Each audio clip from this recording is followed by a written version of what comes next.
Bismillahirrahmanirrahim. Assalamualaikum warahmatullahi wabarakatuh.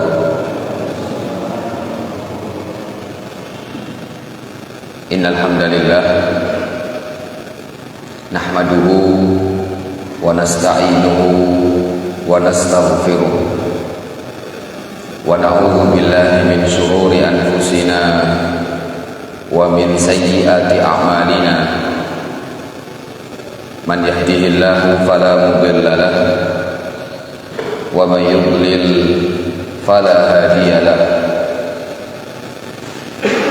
Ashhadu an la ilaha illallah wahdahu la syarika lahu wa ashhadu anna Muhammadan abduhu wa rasuluhu wa safiyyuhu wa khaliluhu. Salawatullahi wa salamuhu alaihi wa ala alihi wa ashabihi wa man sara ala nahjihi wastanna bi sunnatihi ila yaumiddin wa sallama tasliman katsira. Qala Allah subhanahu wa ta'ala fi muhkamit tanzil, ya ayyuhalladzina amanu taqullaha haqqa tuqatih wa la tamutunna illa wa antum muslimun. Ya ayyuhan nasu taqu rabbakumul ladzi khalaqakum min nafsin wahidah wa khalaqa minha zawjaha wa batha minhuma rijalan katsiran wa nisaa'a wattaqullaha alladzi tasaaluna bihi wal arham innallaha kana 'alaikum raqiba.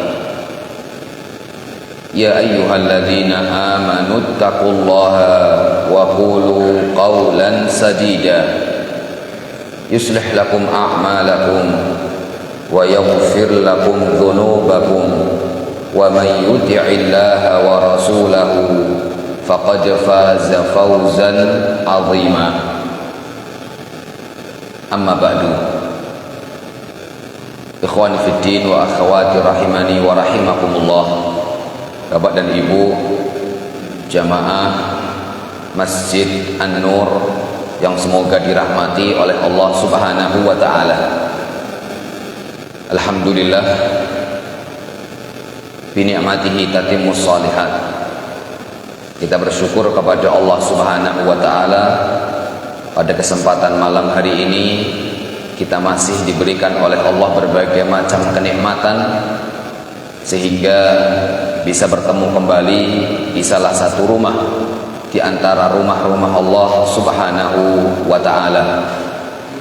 Rasulullah sallallahu alaihi wasallam pernah menyampaikan, majtama'a qaumun fi baitin min buyutillah illa nazalat alaihimus sakinah yatluna kitaballah wa yatadarasunahu bainahum illa nazalat alaihimus sakinah wa haffathumur rahmah wa ghashiyatuhumul rahmah wa madahahumullahu fi man indah. Rasulullah sallallahu alaihi wasallam beliau menyampaikan, tidaklah sekelompok orang duduk berkumpul di salah satu rumah di antara rumah-rumah Allah Subhanahu wa taala. Mereka membaca Al-Qur'an, mempelajari Al-Qur'an. Kata Nabi Muhammad sallallahu alaihi wasallam, illa nazalat alaihimus sakinah, kecuali ketenangan akan turun kepada mereka. Rahmat dan kasih sayang Allah Subhanahu wa taala akan menaungi mereka. Malaikat akan mengepakkan sayap mereka di atas orang-orang yang duduk di masjid untuk mempelajari agama Allah. Dan Allah Subhanahu wa taala akan memuji mereka semuanya di hadapan para malaikat. Maka semoga apa yang dijanjikan oleh Nabi Muhammad sallallahu alaihi wasallam dalam hadis ini kita dapatkan, ketenangan melingkupi kita semuanya, dan kita pun dipuji oleh Allah Subhanahu wa taala di hadapan seluruh makhluknya yang ada di atas langit sana. Salawat beriring salam semoga selalu tercurah kepada suri tauladan kita bersama, Nabi Muhammad sallallahu alaihi wasallam, beserta keluarga beliau, sahabat beliau, dan juga kepada seluruh umat beliau yang tetap teguh berpegang dengan ajaran dan sunnah-sunnah beliau hingga hari kiamat kelak. Jamaah yang semoga dirahmati oleh Allah, Bapak Ibu rahimani wa rahimakumullah, insyaallah pada kesempatan yang pendek ini sampai azan Isya kita mulai masuk hadis yang pertama. Kita mulai masuk hadis yang pertama yang dibawakan oleh Al-Imam An-Nawawi rahimahullahu ta'ala. Qala al-musannif rahimahullah, saya bacakan hadisnya dulu. Al-hadithul awal, hadis yang pertama. An Amirul Mu'minin Abi Hafsin Umar bin Al-Khattab radhiyallahu anhu qala Sami'tu Rasulullah sallallahu alaihi wasallam yaqul Innamal a'malu binniyat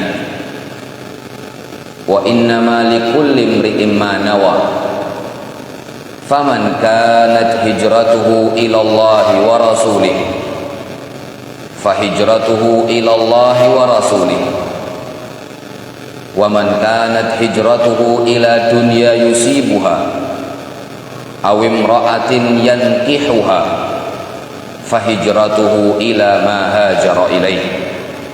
Rawahu Imam al-Muhaddithin Abu Abdillah Muhammad bin Ismail ibn Ibrahim ibn al-Mughirah ibn Bardizbah al-Bukhari al-Ju'fi wa Abu al-Husain Muslim ibn al-Hajjaj ibn Muslim al-Qushairi an-Naisaburi fi sahihaihima alladaini huma asahhul kutubil musannafah. Hadis yang pertama, sebagaimana yang panjenengan lihat di pengumuman kajian malam hari ini, bahwa hadis ini berbicara tentang masalah niat. Hadis ini akan berbicara tentang masalah niat. Nanti kita akan lihat bagaimana urgensi niat dalam setiap ibadah, urgensi niat dalam setiap amal perbuatan yang dilakukan oleh setiap hamba.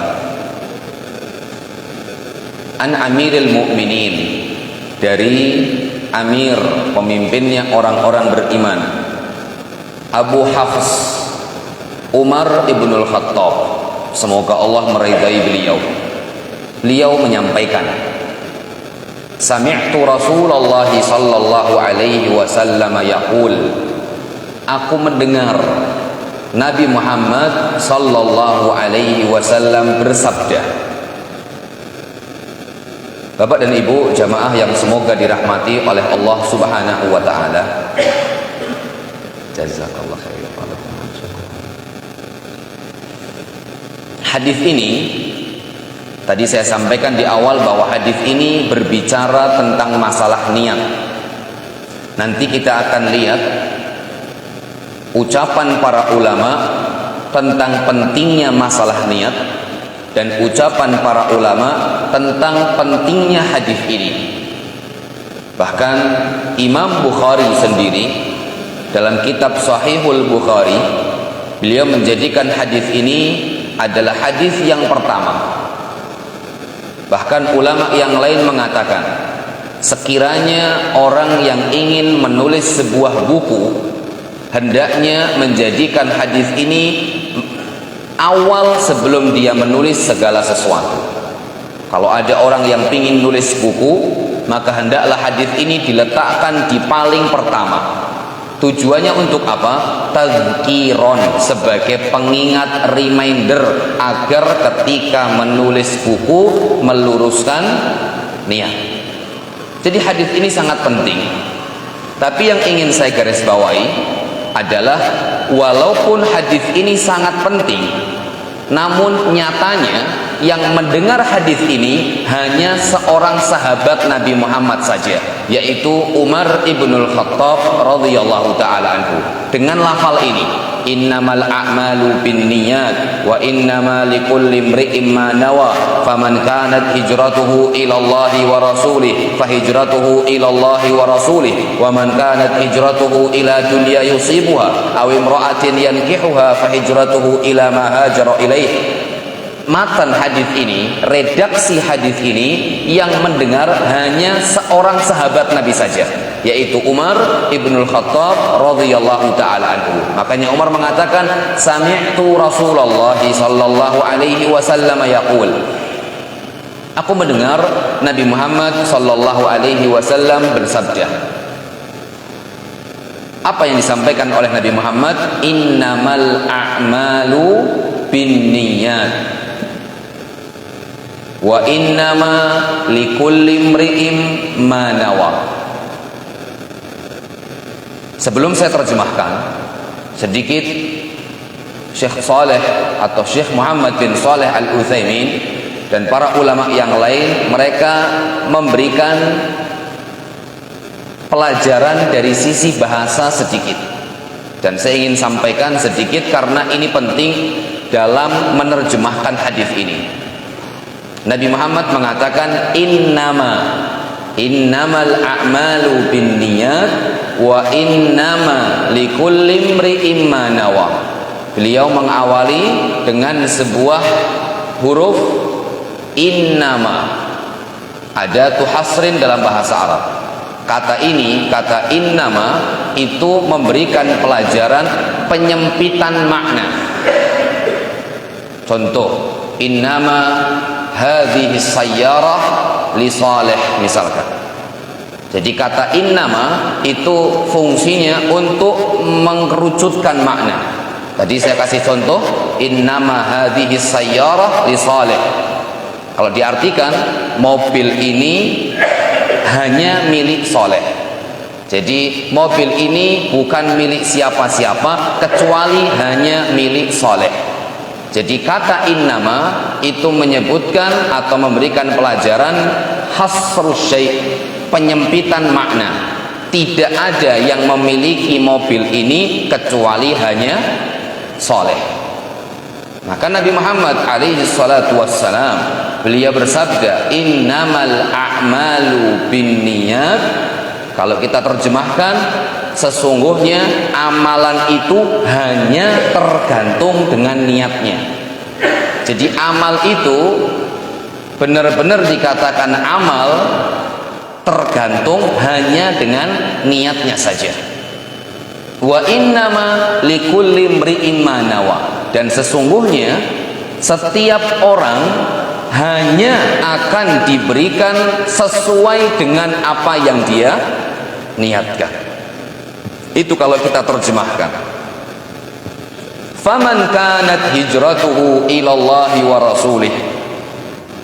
Setelah Nabi Muhammad sallallahu alaihi wasallam menyampaikan tentang dua poin penting, saya pelan semoga bisa dipahami. Rasulullah sallallahu alaihi wasallam menyampaikan dua poin penting. Poin pertama, innamal a'malu binniyat. Ini yang pertama. Yang kedua, wa innama likulli imri'in ma nawa. Ini yang kedua. Yang pertama adalah sesungguhnya amalan itu tergantung dengan niatnya. Yang kedua, sesungguhnya seseorang hanya akan mendapatkan sesuai dengan apa yang dia niatkan. Ada seseorang yang atau dua orang atau mungkin lebih dari dua orang mengerjakan sebuah amalan yang sama, zahirnya sama, tapi ternyata apa yang dalam hatinya berbeda. Maka walaupun amalnya sama, tapi karena amal itu tergantung dengan niat, maka Allah Ta'ala juga akan memberikan sesuai dengan apa yang dia niatkan. Maka Nabi Muhammad SAW untuk menjelaskan dan memperjelas innamal a'malu binniyat wa innama likulli imri'in ma nawa, Nabi Muhammad kasih contoh. faman kanat hijratuhu ilallahi wa rasulih. Siapa saja yang hijrahnya itu untuk Allah dan untuk Rasulnya. Ini salah satu contoh yang dijadikan oleh Nabi Muhammad SAW. Siapa saja yang hijrahnya untuk Allah dan untuk Rasulnya, fahijratuhu ilallahi wa rasulih, maka hijrahnya untuk Allah dan untuk Rasulnya. Contoh yang sama, orang yang kedua, wa man kanat hijratuhu ila dunya yusibuha. Siapa saja yang hijrahnya untuk mendapatkan dunia. Amalnya sama, ada dua orang, yang satu hijrah, yang kedua hijrah. Sama-sama hijrah, tapi apa yang mereka berdua dapatkan berbeda. Apa yang menjadikan mereka berbeda dalam mendapatkan amalan yang zahirnya sama, yang menjadikan berbeda adalah masalah niat. Yang satu hijrah karena Allah, yang kedua hijrah karena dunia. Sama-sama hijrah, tapi yang satu niatnya karena Allah, yang satu niatnya karena dunia. Maka siapa yang hijrahnya karena Allah, maka dia juga hijrahnya karena Allah, dia dapat apa yang dia inginkan. Dan siapa yang hijrahnya karena dunia, dia ingin mendapatkan dunia, atau hijrahnya karena ingin menikahi seorang perempuan, maka hijrahnya sesuai dengan apa yang dia inginkan. Ini kurang lebih makna dari hadis yang disampaikan oleh Nabi Muhammad sallallahu alaihi wasallam. Hadis ini dikeluarkan oleh Al-Imamul Bukhari dan juga Imam Muslim. Bapak dan Ibu, jamaah Masjid An-Nur yang semoga dirahmati oleh Allah Subhanahu wa taala. Dari hadis ini ada beberapa yang ingin saya sampaikan. Yang pertama,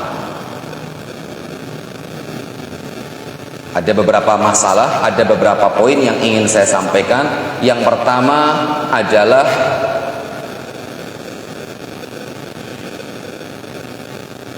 manzilatul hadis, kedudukan hadis ini. Tadi saya sampaikan bahwa hadis ini berbicara tentang masalah niat. Dan masalah niat ini masalah yang sangat penting sekali dalam ajaran Islam.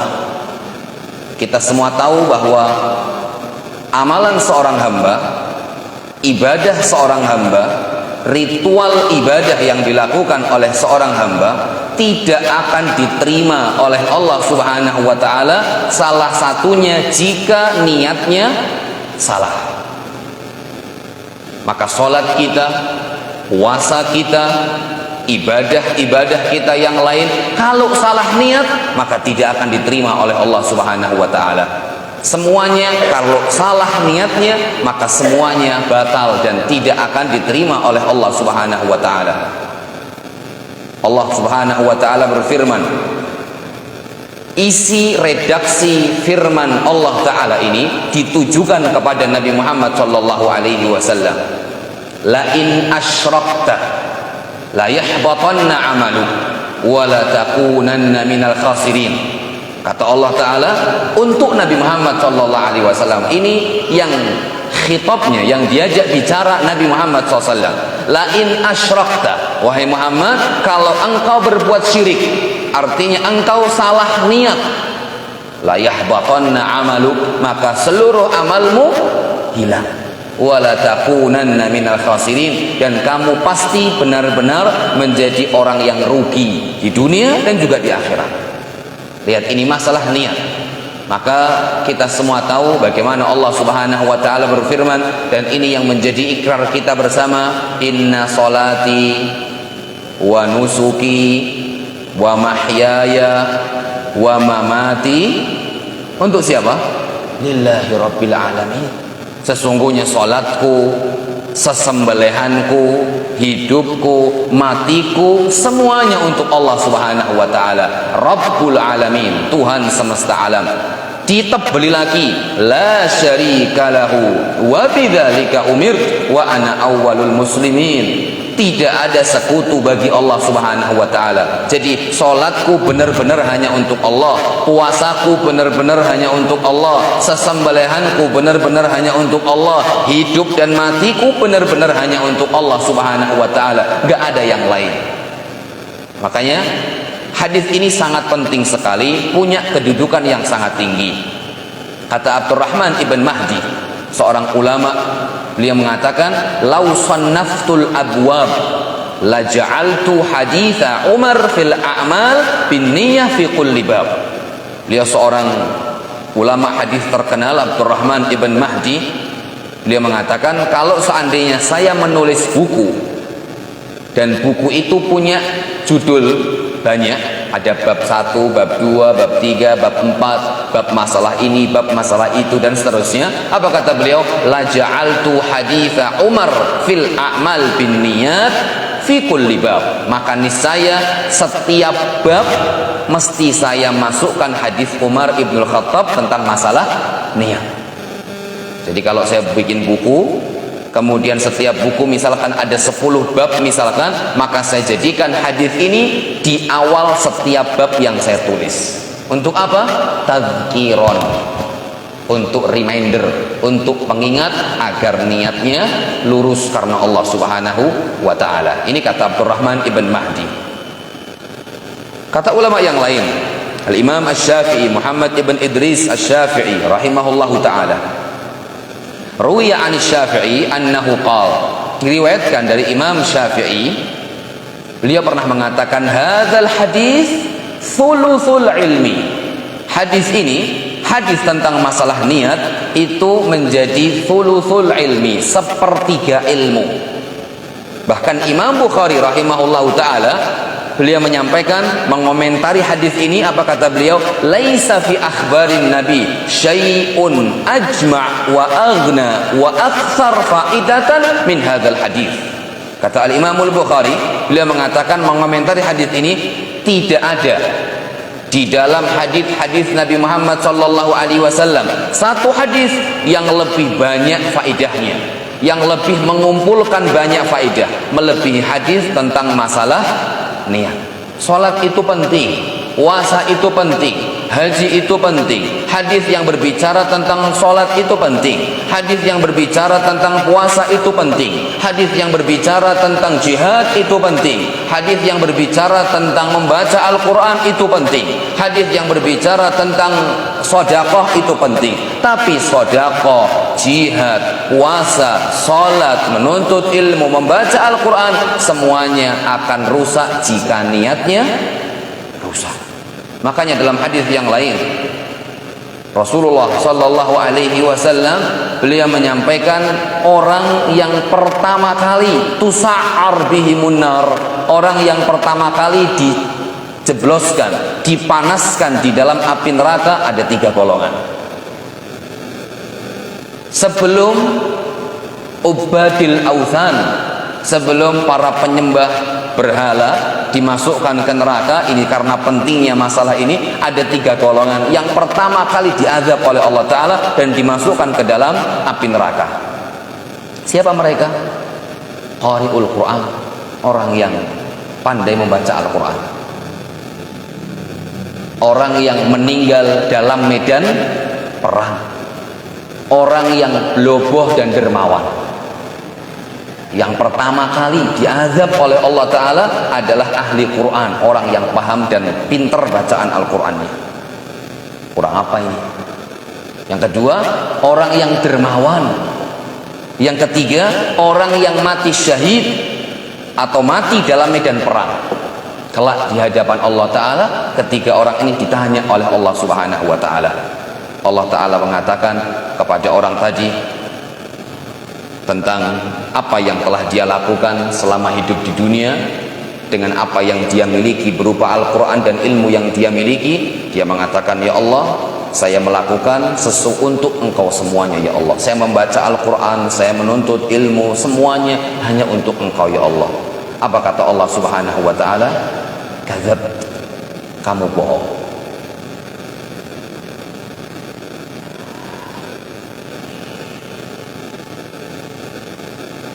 walakinnaka ta'allamtal ilma liyuqal alim wa qara'tal Qur'an liyuqal qari' faqad qil.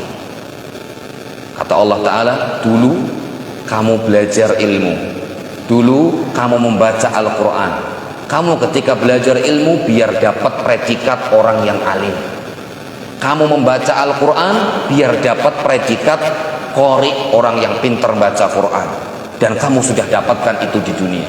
Jadi kalau kamu bilang kamu ingin baca Quran itu karena saya, kata Allah Ta'ala, kadzabta, kamu bohong.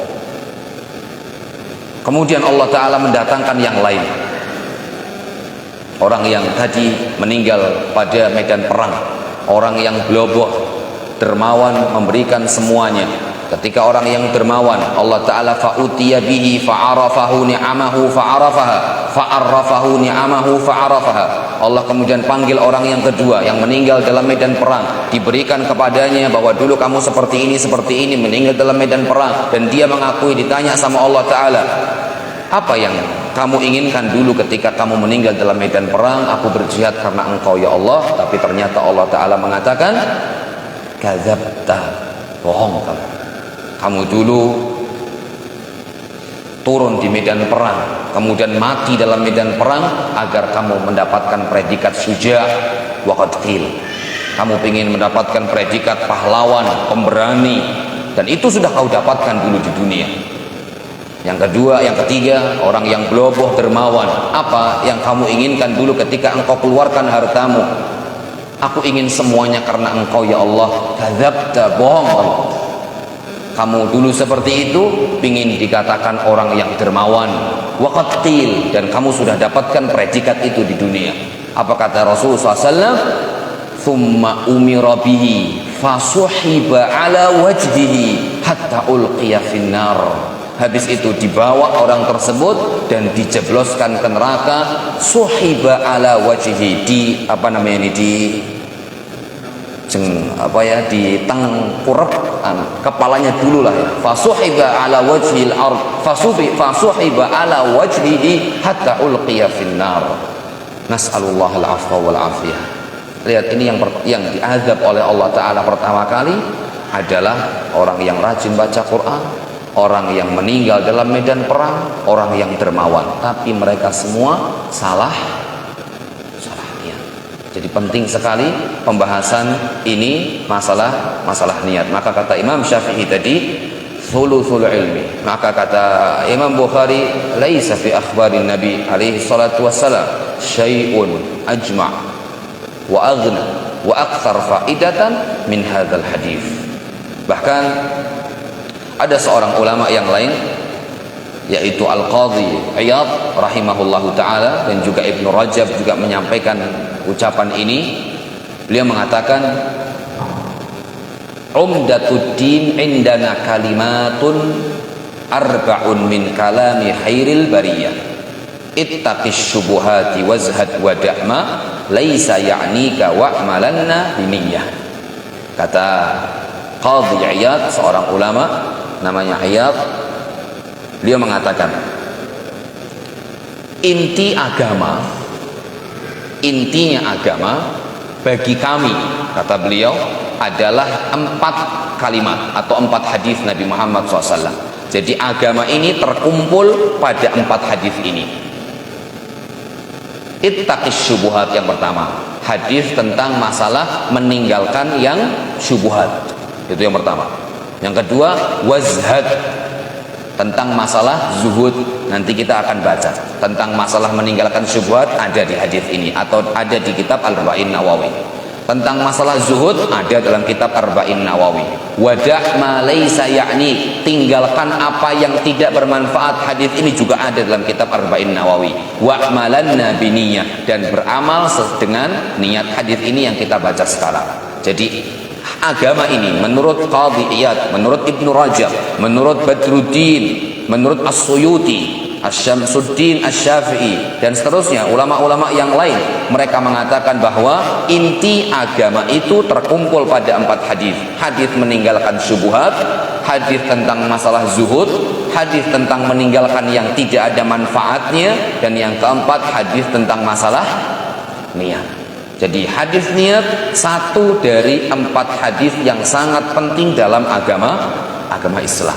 Maka benar kalau kita kemarin kembali apa yang telah disampaikan oleh Imam Nawawi dan saya bacakan kepada panjenengan pada pekan yang lalu, semua atau siapa saja fayambaghi likulli raghibin fil akhirah, siapa saja yang pingin bahagia di akhirat nanti, hendaknya dia belajar hadis-hadis yang ada dalam kitab Al-Arba'in An-Nawawiyah. Bapak Ibu jamaah yang semoga dirahmati oleh Allah Subhanahu wa taala. Ini poin pertama yang saya inginkan atau yang saya sampaikan tentang pentingnya hadis ini. Jadi sebelum kita belajar hadis ini, kita tahu hadis ini sangat penting sekali dalam agama Islam dan juga dalam keseharian kita bersama. Poin kedua yang ingin saya sampaikan adalah apa yang dimaksud dengan amal.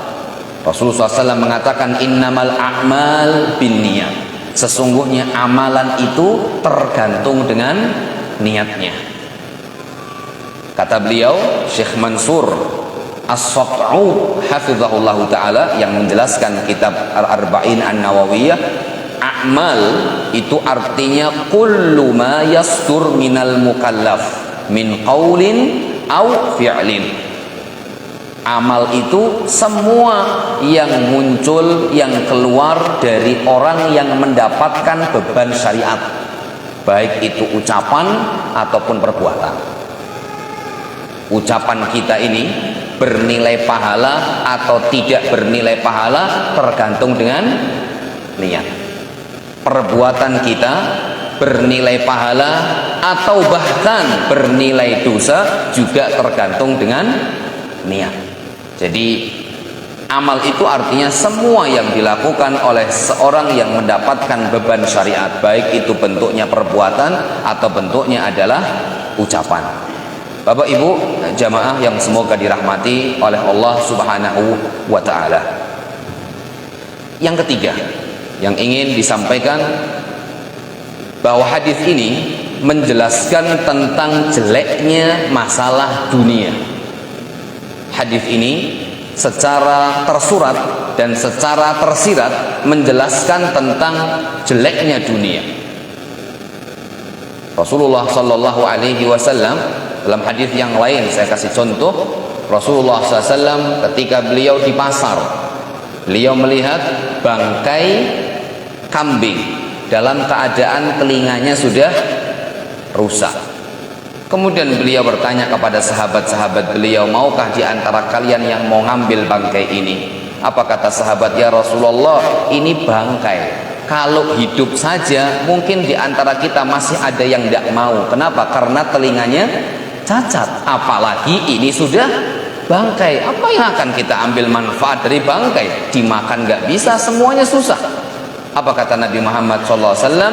Dunia lebih jelek, lebih hina daripada bangkai kambing yang telinganya rusak.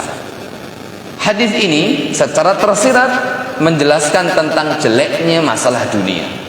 Dari mana? Dari lafal hadis yang diucapkan Nabi Muhammad. Kita lihat Nabi Muhammad SAW ketika memberikan contoh orang pertama, orang yang hijrahnya karena Allah, orang yang hijrahnya karena Rasulullah.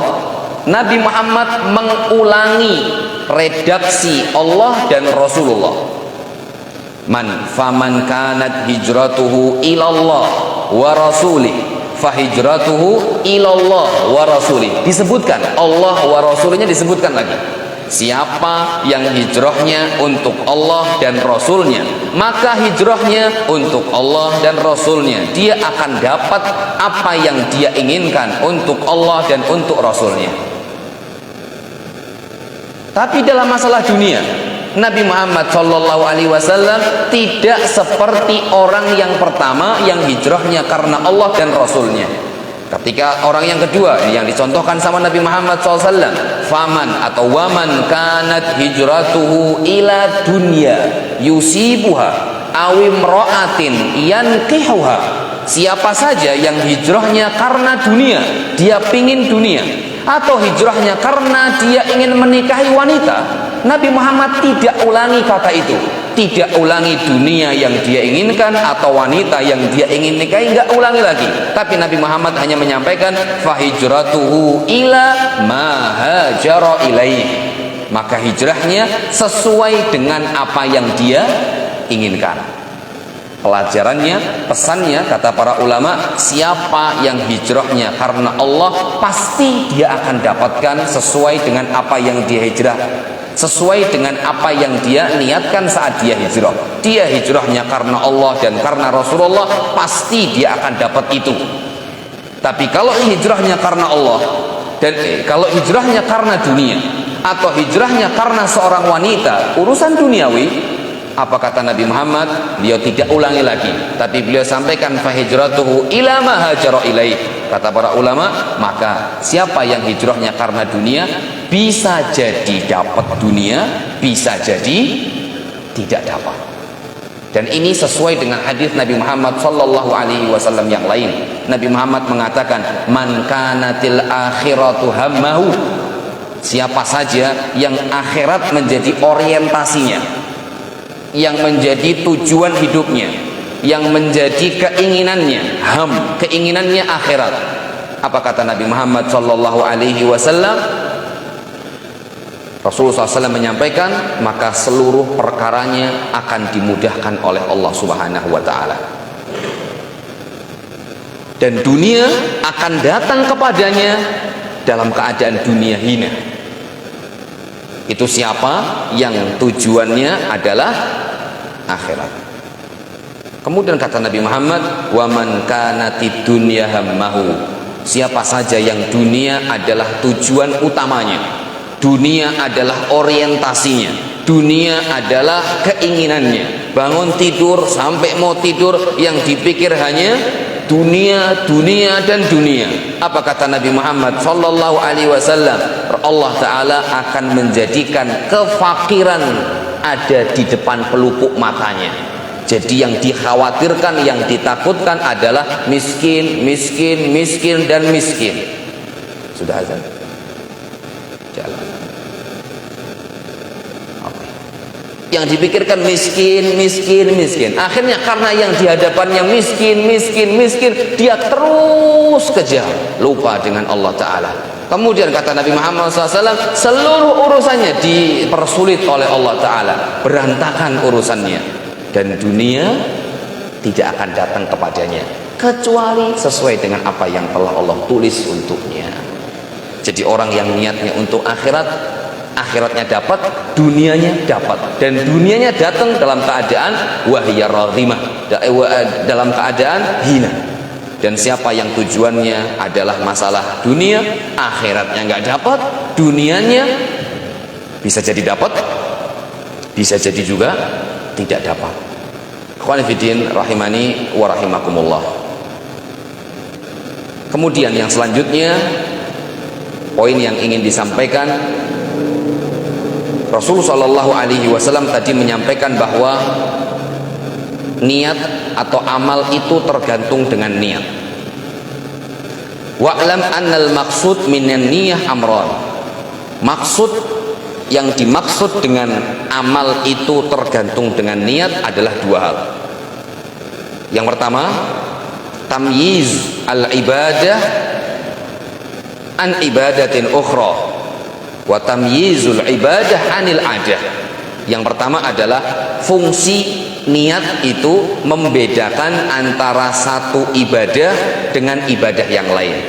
Ada orang satu masuk masjid sholat 2 rakaat, orang kedua masuk masjid sholat 2 rakaat, zahirnya sama-sama 2 rakaat, tapi yang membedakan kedua orang ini adalah niat. Yang satu niatnya tahiyatul masjid, yang satu niatnya qobliyah misalkan, karena dia sudah sholat tahiyatul masjid di luar misalkan. Yang satu masuk tahiyatul masjid, yang satu sudah tahiyatul masjid di pelatar tadi depan sini, habis itu masuk lagi untuk qabliyah. Sama-sama 2 rakaat, tapi karena niatnya berbeda, maka Allah Ta'ala memberikan sesuai dengan apa yang mereka niatkan. Yang satu mandi karena hanya ingin nyari seger, dan ini bukan ibadah, hanya masalah adat kebiasaan saja. Dan yang satu mandi tujuannya agar semangat untuk ibadah karena Allah Ta'ala, maka tentu berbeda. Maka Bapak dan Ibu jamaah yang semoga dirahmati oleh Allah Ta'ala, standar orang hidup atau standar orang tidur itu sehari, anggap aja biar mudah, 8 jam. Berarti sepertiga satu hari kita hilang untuk tidur. Kalau kita punya umur 60 tahun, berarti sepertiga dari 60 tahun berapa itu? 20 tahun. Berarti 20 tahun kita habiskan untuk tidur. Itu kalau niatnya karena yang penting tidur, sudah capek regut, sudah capek tidur, maka tidak dapat ibadah dan tidak dapat nilai di sisi Allah Subhanahu wa Ta'ala, padahal 20 tahun lamanya.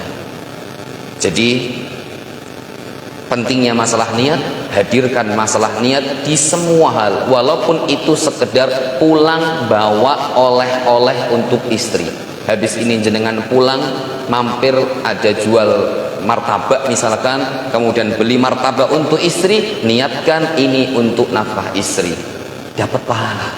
Jenengan keluar kerja, niatkan untuk mencari nafkah keluarga. Setiap jenengan keluar, tetesan keringat yang jenengan rasakan, terik matahari, capek, pusing, semuanya dinilai pahala oleh Allah Subhanahu wa Ta'ala. Tidur, saya mau tidur besok biar seger bangunnya, bisa sholat subuh, bisa sholat tahajud, kerja, nak cari nafkah, tambah seger, tambah produktif, tambah enak, maka tidurnya juga dapat pahala oleh Allah Subhanahu wa Ta'ala. Ini mungkin yang disampaikan. Dan yang terakhir, fungsi niat adalah untuk siapa amal ini dikerjakan. Maka terakhir saya nukilkan ucapan para ulama. Mereka mengatakan, in kanat lillahi taqaddam. Kalau niat kita sebelum melakukan apa saja, baik itu sholat, puasa, sedekah, apa saja, kalau niatnya karena Allah, silahkan maju dan lanjutkan. Fa in kanat li ghairillah, kalau ternyata niatnya bukan karena Allah Ta'ala, jangan berhenti, tapi sahih niyatah, maka lempengkan, luruskan, perbaiki niatnya, summa mudi, kemudian jalan, kerjakan amal itu. Jadi sebelum kita ibadah, cek dulu hati ini, untuk siapa saya ibadah. Jenengan tadi datang ke sini, untuk siapa saya datang pengajian, dan seterusnya. Kalau untuk Allah Ta'ala, maka lanjutkan. Kalau bukan karena untuk Allah, maka berhenti, luruskan niat, habis itu berjalan kembali. Semoga Allah Ta'ala menjadikan apa yang kita lakukan malam hari ini ikhlas karena Allah Ta'ala, sehingga apa yang kita lakukan mendapatkan pahala di sisi Allah Subhanahu wa Ta'ala. Ini mungkin yang bisa disampaikan. Wassallallahu ala nabiyyina Muhammadin wa ala alihi wa sahbihi wa baraka wasallam. Assalamualaikum warahmatullahi wabarakatuh.